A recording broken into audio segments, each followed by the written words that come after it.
Previously on Everything Great About Scott Pilgrim vs. the World, Part 1.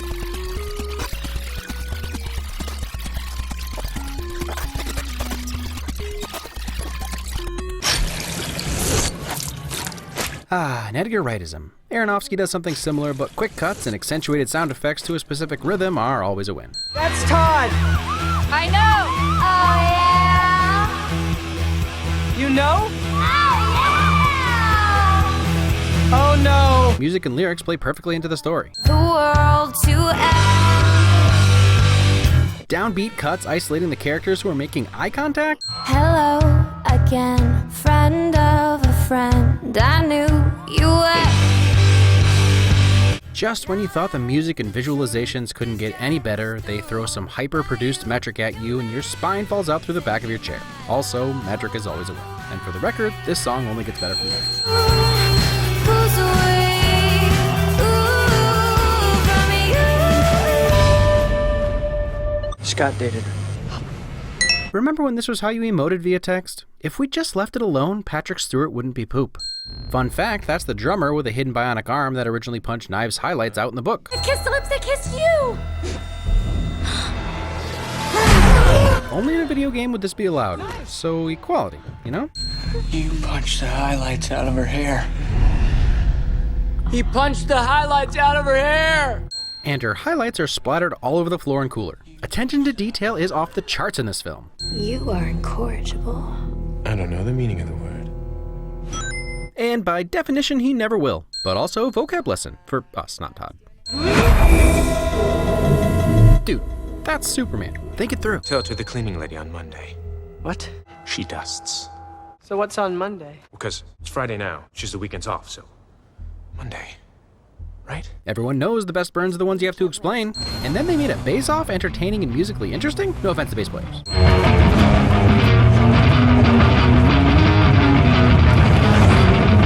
And in addition to getting his butt kicked by Todd, which, what chance did he have? He's a 0 versus a 3. This is the first time Scott has really been left wanting. His skills don't even compare, so I enjoy that he's not totally overpowered. Not to ever be called out on continuity errors unless deliberate, there's your half and half and soy creamer for the ruse. Not a traditional transition, but amazing nonetheless. Also, listen carefully and he opens the other doors with his Mind's eye or whatever. You're under arrest for veganity violation. bizarrest and awesomest cameos from The Punisher, which becomes more relevant when you remember what shirt Todd was wearing on stage, and I'm gonna go with Lawrence, the guy the Man in Black drags around in Westworld. Chicken isn't vegan? Also, yup. Keeping up with the sequential X theme, Todd is in a three-piece band, wears a 3 with 3 stripes, 3s on the wall, 3s in the trash cans, and Scott gets 3,000 points for headbutting him. You and her? Her? Pink versus this time. You know, because girls. Just sort of a general yup. Jackie Chan style teamwork. This time there's a 4 on the building, all the lights are in groups of 4, 4 disco balls, and 4,000 points earned. Dirty laundry, you're drunk. Had like one drink. Counting win. Just another evil X waiting to happen. She says that, and then Scott's wearing a 4.5 shirt since the whole number X's were all taken and he's currently going down a dark path. Hilariously, the base neck had to be shortened so that Scott could turn around without hitting anybody, but also notice that it's duct taped back together. Remember? Because of this? Alright, keeping it fresh, still escalating the battles. Our first atypical musicians. And I think this pretty accurately describes how people feel about EDM. They total ripoff! We're here to make you think about death and get sad and stuff! This is the beginning of the song. More accurate descriptions. Ugh, I love the way they use clipping for my sound mixers out there to add that extra emphasis.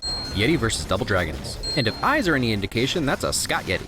Number 5 and 6 turn their volume up to the sum of 11, and the points start at 5,000, and we can only assume rise to 6,000. What are you doing? Getting a life. Backstabbing shadowing. Because I'm in lesbians with you. When your inside joke only lands with the audience. What?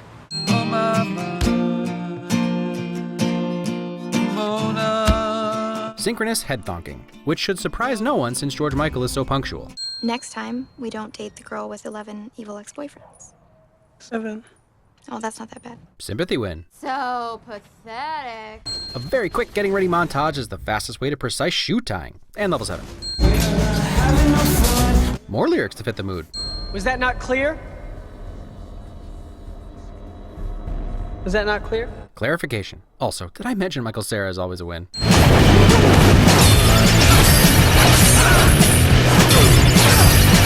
Yep.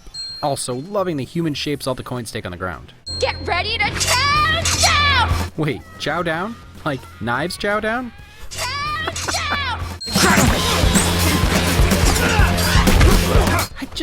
I want to live in Pilgrim, Canada, where everyone knows martial arts and words appear in the air during fights. Ooh, surprise! That then leads to the most surreal video game moment of redoing the level. Quality. It's this way of getting into my head. I really will leave you alone forever now. No, I mean, he literally has a way of getting into my head. And if that's not a metaphor for the control previous loves can have over you, That is evil. The comic book is better than the movie. acknowledging that gets you a win. I cheated on you. I cheated on both of you. Admitting when you're wrong, And you're not a fat ass. and compliments. And I love that they went with this janky 8-bit looking Sephiroth sword for Gideon's weapon. In typical video game fashion, of course you have to fight the final boss at least twice. Call back to Knives and Scott's game and a lesson about beating women all at the same time. Get all the Evil X's contact information so I can form this stupid league? Like 2 hours! 2 hours! Gotta give it up to Jason Schwartzman for this monologue, and the glitching in and out like a real game boss adds a whole extra level. X number 7 is worth 7,000 points, gets plus 7 upgrades, all his attacks are worth 700, it's 7 million points, and his emblem is like 7s on their side or something. I thought it was chocolate. Nigga Scott. Get bacon on the side. I'm liking that, yeah. Oh, let's do it next week. Yeah. Friendship expectation subversion, which was the right call. I think the audience was fought out at this point. Hey. You're going? It should probably disappear. And it's a sweet moment where Ramona shows how much she really does care for Scott. So much so that she's willing to let him be with Knives if that's what he wants. Chow knives. Wait, chow knives? Like knives chow knives? For the record, before we get into it, I need to point out that in addition to destroying the End, Scott Pilgrim dated Captain Marvel, outsmarted Captain America, and headbutted Superman to death. Unfortunately, another dumb film for me to win given its box office return. I probably should space these flops out a little until this channel is bigger. Sadly, Edgar Wright isn't a moneymaker no matter how many literal money shots he puts in there. His entire filmography, somehow including the Cornetto trilogy, hasn't even broken 200 million, and half of that goes to Baby Driver. Man, that depresses me. I am depressed now. You know what really sucks, though? What? Everything. Personally, I think a large part of the problem can be traced back to the trailer. This is one of the few times that a trailer for a movie doesn't even do it the remotest amount of justice or even come close to encapsulating the genius fever dream that is this film. I'm not saying I could do a better job, though I am tempted to try. It's hysterically heartbreaking that someone can put this much love and dedication into a project and produce such a masterpiece on so many levels to not be commensurately rewarded. Actually, it's infuriating.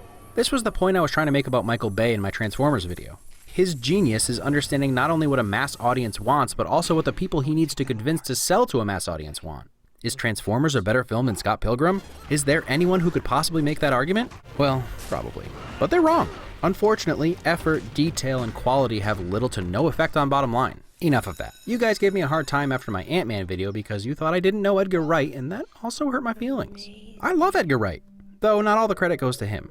I pointed out a lot of the references to the book, but this is a weird situation where Brian O'Malley was still writing the graphic novels at the same time Edgar Wright and Michael Bacall were writing the screenplay. So they all admit that they don't always know who's responsible for what and who ripped off who, and I really like that this was a collaborative project of geniuses. And geniuses they are. Let's talk about the reasons why. I brought up the aspect ratio changes in the dream sequence, but another time they use ratio changes is during the fight sequences for a much more cinematic feel. We also briefly discussed dialogue. For my money, there are two types of dialogue I like for different reasons. One is ultra-realistic, sort of like Sunshine. Hey, you know Pac-Man?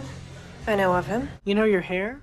I know of it. And the other is totally farcical like Gilmore Girls or Juno. Everyone is way too smart and witty, but it's fun to watch, until it's not. Edgar Wright hits a sweet spot between the two where his dialogue never busts my suspension of disbelief, but is still always ultra-witty and hilarious even when it isn't trying to be. Is that seriously the end of the story? You can't talk about Edgar Wright and not mention transitions. but the Nerdwriter does a whole amazing episode on them. If you don't know who the Nerdwriter is, you definitely need to check him out. He does video essays on all sorts of stuff, including movies. I highly recommend his Scott Pilgrim video if you like this film and or Edgar Wright and want to hear an intelligent guy talk about it/him.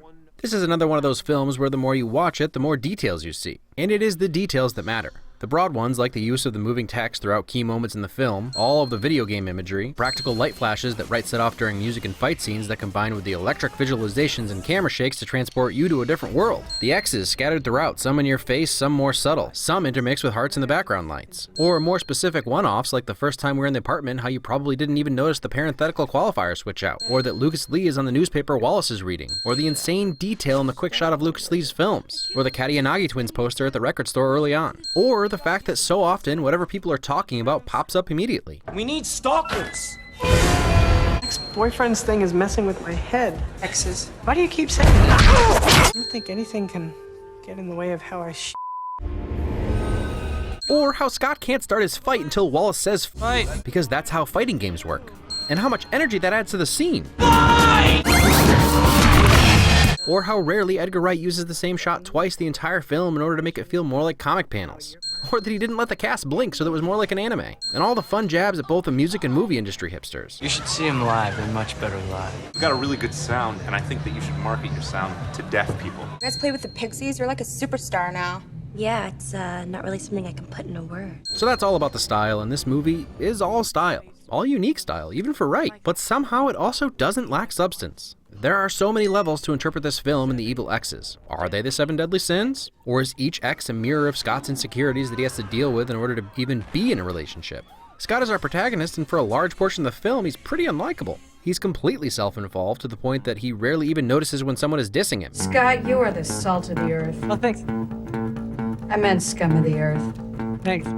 He's dating a high school girl as a rebound, then cheats on her, constantly bails on his band. You end up still rooting for him, but this movie is as much about his growth as anything else. And I don't think it's really a love story so much as it is a story about love and relationships, if that makes sense. Don't get me wrong, obviously it has love story elements. For me, it's his representation of dealing with a new partner's past. Every battle could be looked at him processing Ramona's past relationships and what that does to Scott's emotional state, and how we all carry baggage from past relationships to future ones. But that's just my interpretation. So that's all in there, but they also manage to poke fun at films that feel the need to have a message or deeper meaning. I feel like I learned something. So in the end, I'm here for the style. Even if you despise the story and characters, no one can deny the artistry and style. And even if you didn't like the characters, the entire cast was amazing. The way the film was shot led them all to be together a lot, and they built real friendships that totally come through on screen. I really couldn't single out a performance that wasn't perfect. These are the boys. Is that girl a boy too? Yes. I will give a little extra credit to Allison Pill for having a smaller part but still being memorable with some of the funniest looks and energetic lines. Kim! We are Sex Bomb, and we are here to watch Scott Pilgrim kick your teeth in! 1, 2, 3, 4! And since this was Ellen Wong's first film and she freaking killed it, she gets a shout out too. Go watch Glow. Oh my gosh! Okay. They're on! I know, I'm asking you guys to watch a lot of new films and TV lately, and as much as I love Sunshine, if I had to recommend one film a year that you haven't seen, Scott Pilgrim vs. the World is top of the list. I know it's not going to be everyone's cup of tea, and I can feel the bias coursing through my veins. I'm not so blinded by the style that I can't see why someone would despise it. Double negative. It's tricky. I'm sure it feels super pretentious and overwrought to some people. And in another 10 years, I may look back and laugh at what a silly 30-ish-year-old millennial hipster I was. I don't love Garden State like I did freshman year of college, so it could happen. But dag nabbit do I love this film. And that's that. Next week I'll start finishing a series I started a while back.